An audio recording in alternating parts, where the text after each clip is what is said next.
Hello, আসসালামু আলাইকুম। নিয়ে আসলাম নতুন একটা ভিডিও। ফেসবুকে ইদানিং ভাইরাল হয়েছে এই ক্যারামেল চা। তো আমিও করে নিলাম। প্রথম তো মনে হচ্ছিল যে অনেক মজার হবে, তো দেখি কীরকম লাগে। তো একটু একটু পানি দিয়ে মনে হলো যে এখানে চিনিটা শক্ত হয়ে গেছে। আমি প্রথমে কনফিউজ হয়ে গেছি, পরে দেখি যে না, চিনিটা গলে গেছে। দেন আমি 2টা এলাচি দিলাম ফ্লেভারের জন্য। তো এই দিকে আপনাদের একটু মানে পাকঘরের কথা শেয়ার করি।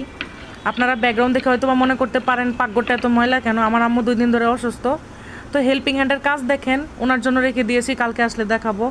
তো এর সাথে পোড়া রুটিটাও করে নিলাম। পোড়া রুটিটা খুব ট্রেন্ড চলছে এখন। পোড়া রুটি বানিয়ে আমার খুব মনে মনে পড়তেছিল যে বাঙালির তো একজন আরেকজনের বাঁশ দেওয়ার স্বভাব।